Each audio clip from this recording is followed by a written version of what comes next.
All I right. think you're already recording. No, someone else is for notes. Okay, I'm recording now. Lee, I'm gonna let you introduce yourself because I think that we introduce ourselves better than anyone can. And so I will say Lee has a cool dog named Vic. So I was instantly a fan. So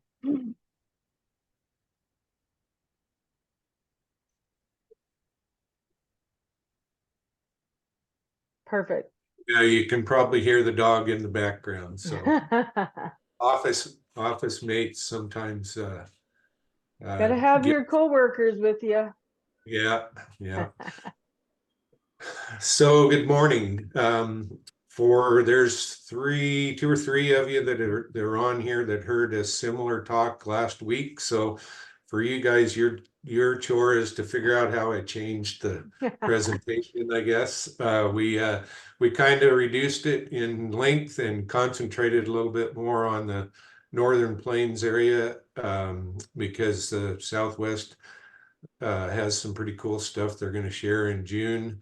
And we thought maybe they were going to present today, so we kind of made it up for both of us. I have to give most of the credit to Danelle for putting most of the background on these slides together. She has a lot more overview of the whole nation than I do, and so she did a wonderful job of getting the information there, and I was just kind of the messenger, so the same kind of thing. And I do want to point out really quickly on this first slide, Helena will present in June. It's just part of that, like we got really bottlenecked with so many things going on. And so you will get the opportunity to hear from her as well. So my name is Lee Schmelzer. I've listened in a few times on this group, a really important group. I have been nearly 30 years in extension before this, and before that as a producer in South Central Idaho. I've lived in small rural areas my whole life and came to Stillwater County in '98, and then a year ago transitioned into kind of a hybrid position, working for MSU still, but supporting the main part of it is supporting the Northern Plains Climate Hub, and then also helping on a grant that funds my position. With that, I think we'll go into it. You guys are seeing it change and slide change, and that's working correct? On a second slide there. Okay. So again, let me move this out of the way here. I'm kind of getting pictures of people in the way of my slides there. So if you're not familiar with you've heard it mentioned, I think several times, but there's 11 hubs that are regional hubs across the country. And it looks like we've got a fair representation of people across different hubs on the call today. I'm sitting in the Northern Plains in Montana. I saw some other people from the Southwest and on over. So this is the 10th year anniversary, 10 years of working with partners. So that's probably the next slide in specific talks about that, but that's, I think, the way most people have to get work done anymore. There's just not enough people in any of our fields to be able to do it alone. So we welcome working, and that's how I came to be working with Danelle on some other projects and became aware of the Northern Plains Climate Hub and started working with them.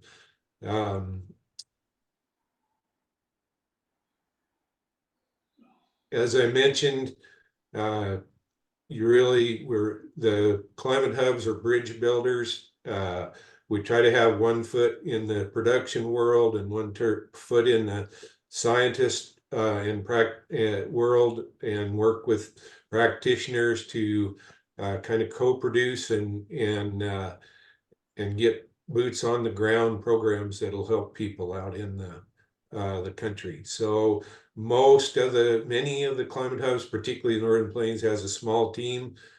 We have basically 4 full-time people right now, but a lot of other supporting scientists, and Danelle can jump in and correct me if I say anything incorrect, but luckily they've been able to leverage grants and other things into building a stronger team. A lot of the other climate hubs have a lot bigger staff that can help, but all of us have related on grants lately. And as I mentioned, always looking for partners to try to help promote and develop science into practice.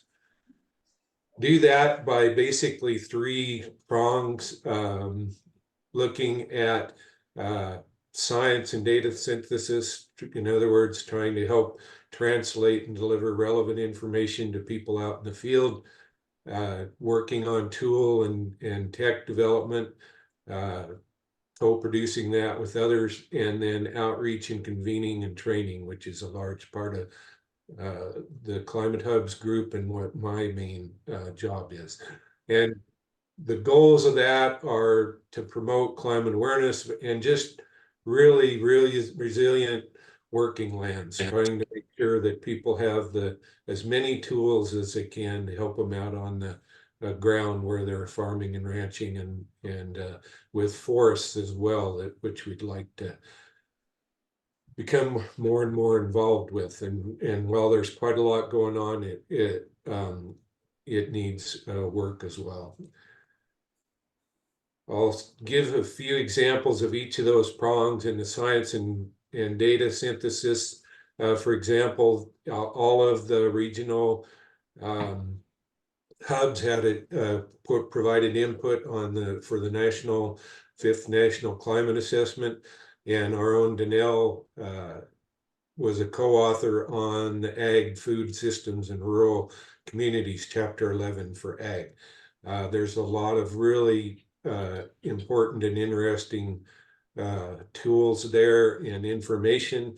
If you haven't browsed through that, there's a hyperlink here and examples. There's webinars for each of the chapters, and they've done a really good job of providing information in several ways that's easily understood by people. One of the other really informative and important tools to help us as we try to present this information to people is each of the you can zero in on either a state or a county and get information from each of those. The Southwest Climate Hub put that together. The blue area on this particular graph talks about the historic and projected changes in temperature. There's a couple of graphs depicting some of the observed and projected trends that are expected to happen in your whatever area you focus on, either county or state. And then I like this section that's kind of sources of weather and climate information. And then also top causes of losses for each county. So it's a really in-depth tool that puts a lot of things right together in one spot. One of the other tools that, again, this is a tool that's available. The Northwest Climate Hub put this together. If you want to understand where weather stations are, a lot of us use different weather stations to gather information, and a lot of the tools use those. You can toggle on different areas that provide the information and zoom in so you can see your area. In this particular example, the co-op stations that have been around for years that gather information, as well as the scans with the pink dots are the ones that are toggled on. But you can also pull in down here at the bottom the state and local weather stations to see like the Mesonettes and others, and the RAWs for and then SNOTEL as well. You can pull in, and then also the collaborative rain and hail group, the self-reporting COCO-RAWs also, to see where stations are and then where you can get information from if you want more specific information from each of those. one of the other that's Lee, going, sorry, will you go back one? sure. What's the difference between the red dots and the purple, did you say? So on this particular one, the only stations that are turned on, the red dots are the co-op stations that the Weather Service has had cooperative data collection for years.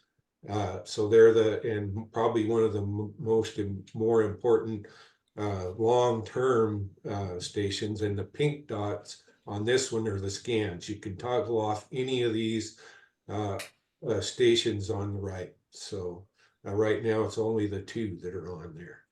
And I do want to point out that our group as a whole, all of us, we are working on getting more weather stations on the reservations because like I get drought declaration from, I mean, our reservation's the size of Rhode Island. So like, and we have one weather station. So that's one of the things that we're doing as well. So I love this map, but it really shows also like, you know, the disparity in some of these areas. Yeah, it really shows where the gaps are, and if you toggle on a lot of them, it gets a lot better when you add other stations on there. So the Northern Plains And Climate go ahead. you know, to follow up on that, Lee, and I think this is one thing where the hubs may be able to help us. And I know Kyle has the distribution of the mesonet stations that are going on tribal lands for the upper Missouri River Basin. But it would be nice if we could get tools like this to put up reservation boundaries as well as state boundaries. Do you think that that's possible? I'm not sure on this particular site. I know that they are on all of the Montana, the Mesonet and Upper Missouri River Basin. Right. You turn the. I haven't explored this one enough. This one's kind of just a locator, but it would be valuable to have those on there. And I am not sure the Northwest put this one together. I don't know if anyone else used it to know.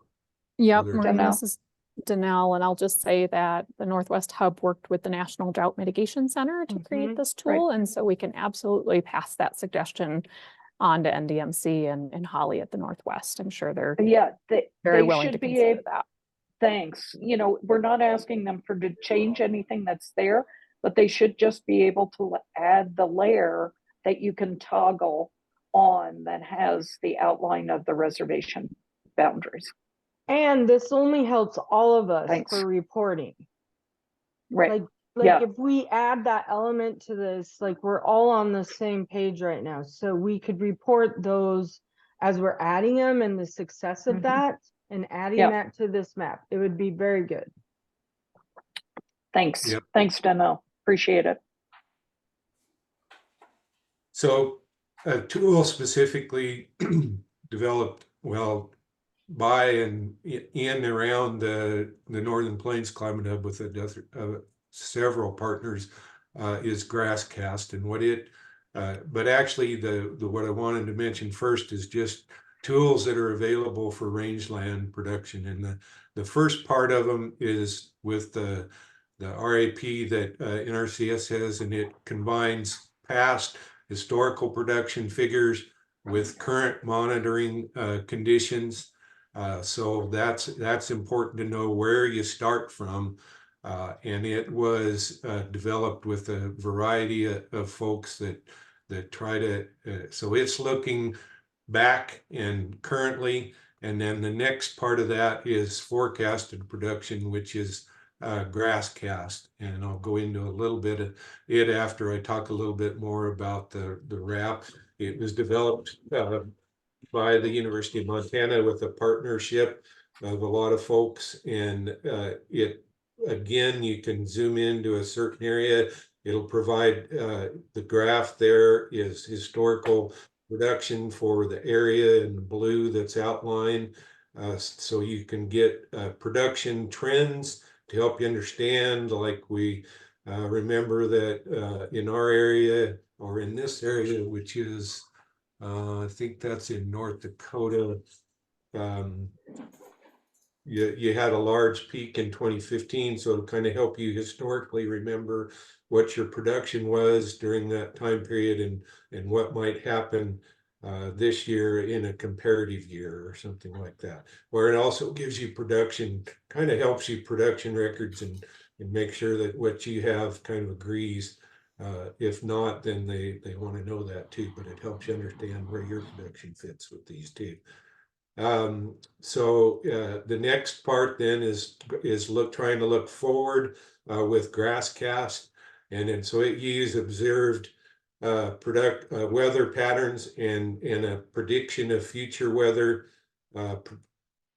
gives you an expected pounds of grass production in your area, and it will be in a percent higher or lower than the long-term area, about 36 years right now. It has a lot of really cool information. This starts the 1st of April, so this is the low, the lower than average production graph that started every 2 weeks. It's updated. It kind of looks like this. For example, then if you look at where those squares went up to, if we just for an example, if you're talking about production in the northwest corner of Montana up there, this is a above normal precip scenario, a near normal, and a below normal. It pulls in, for example, in this particular grid, the precip is above normal. It'd be 15 to 30% more is what they're forecasting right now.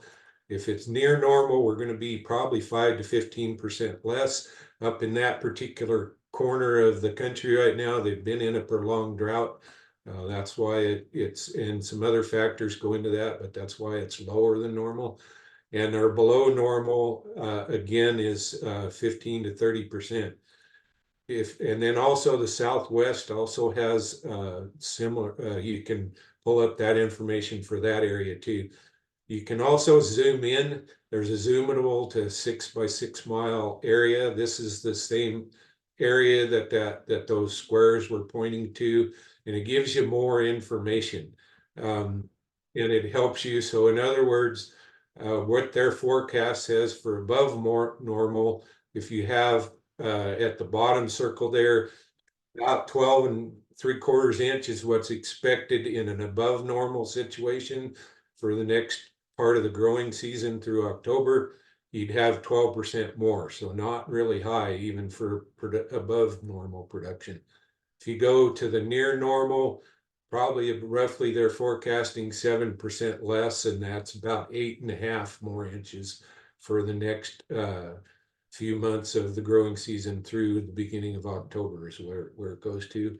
And if you go to a below normal, if that's what your prognosticator says for you, that it could be 25% less, and that's about 6 inches in the next rest of the growing season.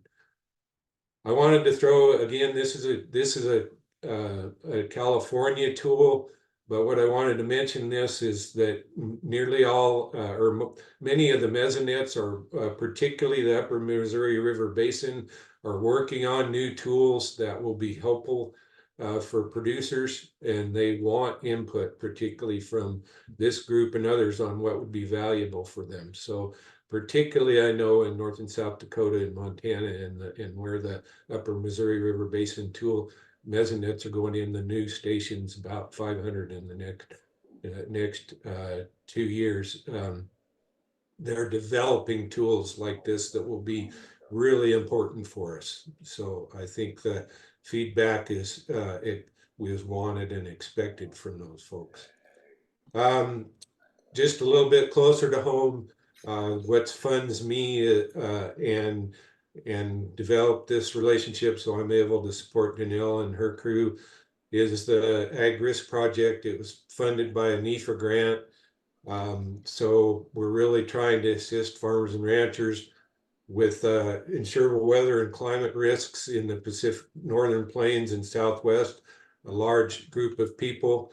One of the things that we did, if we go back to outreach and training, is with this ag risk project is and then also Eric Blesko spent some time touring some other counties. This January and February, we delivered 17 presentations to over 400 ag producers. And it was basically data tools and information to help them manage risk. We also did a survey of those producers while we were doing it to help with that NEFA grant. The way I wanted to thank Danelle for writing this up, but sometimes you got to have a little sense of humor. So the way I wrote this up for reports was, what does it take to deliver climate data, tools, and information to 400 farmers and ranchers across 15 remote counties in Montana who manage dozens of crops, 28,000 head of cattle? Takes one NEFA-funded outreach expert, 25 years of experience building a relationship in the state, 2 weeks in a car covering 1,456 miles, dodging cows in the road on moonlit nights, 2 flat tires, and a sense of humor. So anyway, it was well received by the workshop participants. All of them, near 99%. We had one holdout in Jordan, and he said he might have pushed the wrong button, but reported learning something of value, and 80% agreed they'd use something in the future. So that falls under the credit card little meme where it's like priceless. Like, our outreach people are just priceless. That's exactly what it is. 1000%. Well, I think everybody on here knows that it takes things change, and you have to be resilient to make them work. So just back on that, I know we're always willing to work with new partners and try to deliver programs and or just support programs, particularly with Indian country. And any way we can do it, we're ready to try and help. Again, Danelle mentioned this. This is one that's coming up September 25th. Enhancing tribal engagement in rangeland research, conversation about collaboration and co-production and at the Central Plains Experiment Range in Colorado. So that sounds like a really, what I mentioned before, just trying to work and understand what's needed. I think I've only got a couple more slides. This is, if you need to reach out to your area, these are the directors of the climate hubs. You can email any of them, talk with any of them. They can get together with you, and basically, if you have an idea to discuss how we can work together, it's always worthy of a conversation. And I think with that, hopefully I gave you a little clearer picture than if you pulled up to this stoplight. So if you have any questions, you can forward them to me, or Danelle's on the line too, that she can also help First of all, that was amazing as always, but I just love your guys' pictures. You guys have amazing graphics to go in these that just are incredible. Maureen? Yeah, just a quick question, Lee, if you could go back to that one more. Yeah, so no, the next, well, about the workshop in September. Oh, okay. Can you tell us a little bit more information about that? I'm going to have to defer to Danelle on that. Yeah. Hi, Maureen. So this workshop is being organized primarily by my Rangeland Science Unit in Fort Collins. So our hub lives inside of a rangeland research unit. And they do a lot of their research out at the Central Plains Experimental Range. That's about 10 miles north of Nunn, Colorado, so northeast Colorado. And that research team is always, they're so good about wanting to co-produce science. They've done a lot of co-production with kind of the local Northeast Colorado ranching community and bird conservation groups. But they'd like to expand their circle of co-production to ask kind of what research could be done in this short grass prairie setting that might be beneficial to native producers, tribes, native range managers. So they're just looking to expand the conversation, initiate conversation with anyone interested in kind of native rangelands. Again, this is short grass prairie. They work a little bit up in the Thunder Basin of Wyoming, so kind of east central Wyoming, which is more of a mixed grass prairie system. So if you've got rangelands that resemble either of those sites and want to make connections with this is an awesome team of ARS range scientists who really care deeply about co-production and would like to do more to support native ranchers. That's great. I'll follow up with you. I would really be interested to hear what they're doing in terms of dealing with invasives, invasive grasses, annuals in particular. Flathead Reservation, particularly on the bison range, is having terrible issues with ventonata. So it would be, and of course, everybody's dealing with cheatgrass and the fire potential. But this is there's lots of different issues, and this is one of the cases where if we could share some of the knowledge that they're using in their particular experimental range, that could be really helpful in other areas, particularly if Colorado is seeing things that, eventually we're going to see becoming more of an issue moving north as the temperatures warm. And I just think it's a nice opportunity. It would be nice if we could have some formal engagement with specific tribal rangeland managers in this, if that's possible. Yeah, absolutely, Maureen. Again, the Lauren Perensky is one of the lead scientists, and they are just kind of getting started thinking about what the agenda for this event might look like. And it's great to hear some ideas coming from the field rather than just from the scientists. That's the definition of co-production. So I will relay those thoughts to Lauren. She's absolutely, if there are specific people that you want to plug in to this event or this conversation, I'm happy to make sure that Lauren and the organizers reach out to you to decide which of those connections would be worth your folks' time.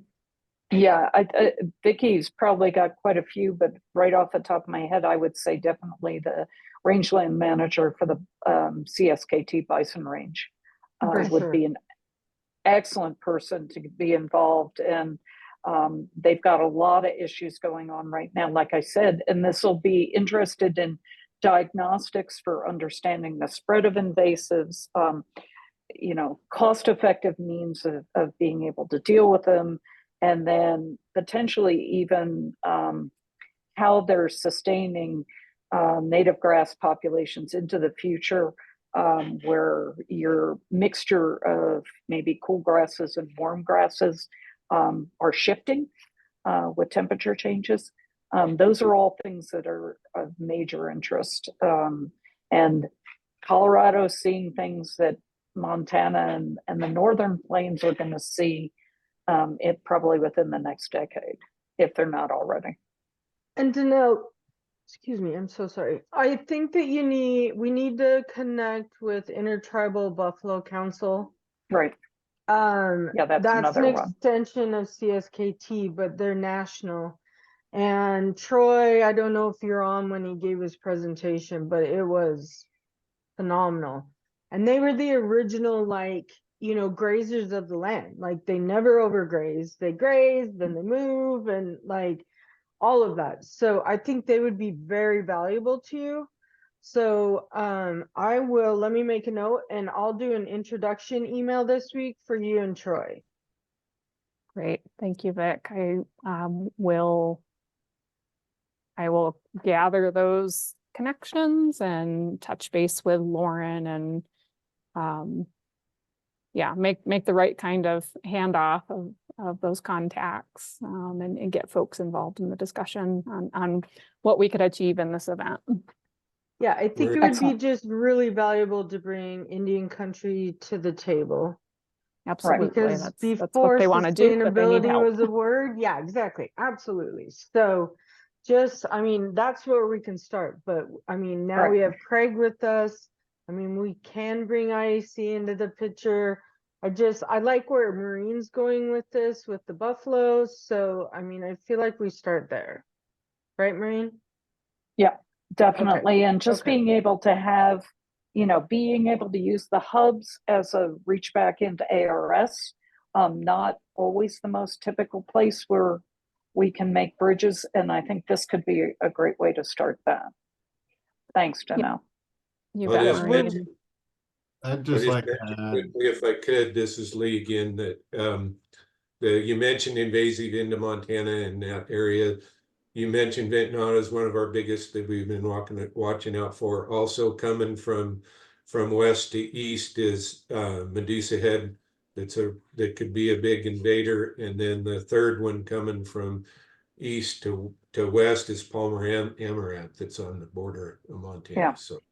Yeah. So those are important invasives. Okay, go to Craig.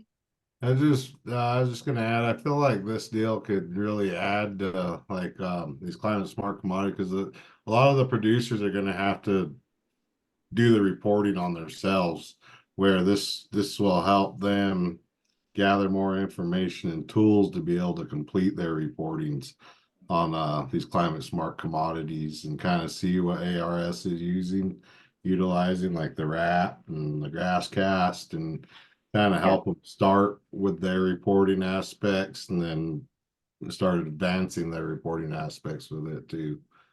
So Well, and Interesting, also, okay. Craig, I told Skya, but don't reinvent the wheel. There's a reporting Yeah. out there that you guys can fully go, okay, that's gonna work. I'm Yep. gonna tweak it a little bit for Indian producers, but like that's where we need Lee, we need Danelle, we need like all, you know what I Yeah. mean? So Exactly. That's exactly where there's like grass cast hit me, like Yeah. for the prescribed grazing. Like that's a Yeah. tool Yeah. that could be utilized. We don't have to reinvent another mechanism. There's the hayland and planting that could be utilized too on the grass cast. So Yeah. like there's tools that I think are going to be helpful for our producers that are going to utilize CS, the CSCs, and that's going to make their job easier. Also incentivize that learning aspect of utilizing these tools, because most don't utilize them, but if they know how to use them, it makes it easier for them, and then they constantly use them. Yeah. So And the scariest thing, so when I was in Salt Lake, I was talking to Brad. He's the executive director of the North Central ERME, and they can't give money away. But there's two things. One, you can't do it based on a writing competition, because a lot of tribes aren't going to have those capabilities. And two, it's the reporting. So Craig we're just considering him an extended team member. So to our team, as we add him to our conversations, we'll start developing some of this, because it's only going to help all of us. This is just literally a new program that really no one, like Sky is amazing. That's his executive director. Just to think on this version of it is outstanding. Danelle, the other thing is that also ITBC, Intertribal Buffalo Council, also got the same grant, but it's not for commodities. And so they have hired a native climate person as well that I hope to connect with, get them on here. And I just feel like the bigger our network, the better we are. Like, let's not reinvent the wheel. yeah. And The more tools our producers have that they know about, and like you said, we're not trying to reinvent reporting mechanisms, but utilize what's there, is going to make it a lot easier for Indian country just to go on about stuff, so I really feel it'll be helpful. Yeah, and then we'll edit stuff and send it back out to everyone, because we really do stuff on a ground level, because Craig and I are producers. So we're like, okay, and Stacy, and but like we look at stuff and go, that does not make sense. And to a scientist, maybe it does, but how can we say it a little bit more simple? You know what I mean? So this is going to be beneficial to all of us. So, yeah, to say I'm excited about Craig joining our team is an understatement because Akitan is so aggressive. I think they've only been in existence 2019. Yeah. And they have lended to Indian country. They're redefining how Indian country does loans. They're there for the producer. Okay. From a producer's aspect and not the employee aspect, but I know producers that utilize them themselves, they really have allowed folks to grow their operations without headache. You know, and No, that's I'm an been part of example, the country is being 1000%. Yeah. able to grow their operation without the red tape and the headache. And So, from what I've seen as a producer and my fellow producers, it's truly happened. yeah. You know, No, so. I'm a testament to that. I mean, we've gone through the ringer and they have just been so. Maureen? Yeah, just a quick point to Danelle. One thing that I think we found at the workshop last week is more time actually with hands-on familiarization with the range of tools would be helpful. So if we can start to build some of that into these workshops in the future, not just introducing and throwing up a website, but actually giving people hands-on coaching on how to use them and how to access the information. We're now beyond the familiarization phase. Now we need to get people actually incorporating this into their everyday business. Well, and just at conferences, Maureen was brilliant and did a Google survey. So we did that first, and then we would do like a story backline. So maybe I'd be like, I had blister beetles or I had this, now go talk about it. And the interactiveness that happened, we took breaks and no one got up. like, Yeah. like they were so engaged in these breakouts, and we didn't have them long either, which I think is key. Like if you go too long, like it's over, but we went 10, 15 minutes and we did a break in the afternoon, the late afternoon, like seriously, no one got up.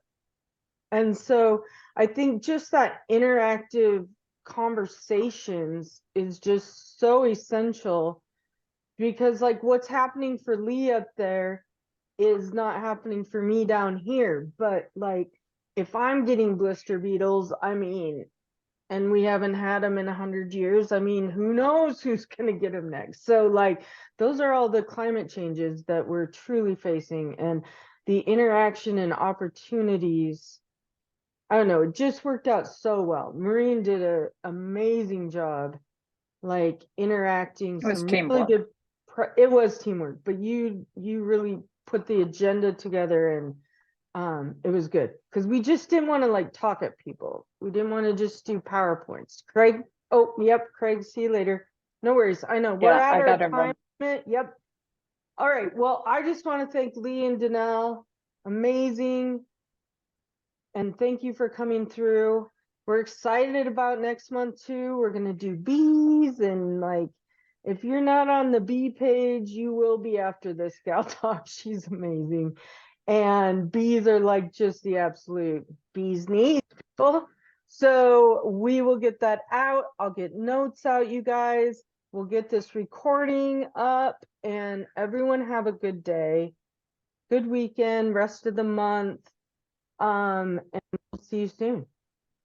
Please reach out if you need anything, any connections. Danelle will connect with both Craig and Troy and CSKT with Marine. But yeah, no, we'll connect you with some people that will make this a little bit easier. Okay. Thank you guys. Thank you. Bye-bye. Good to see you, Kels. Okay. All right, guys. Thank you.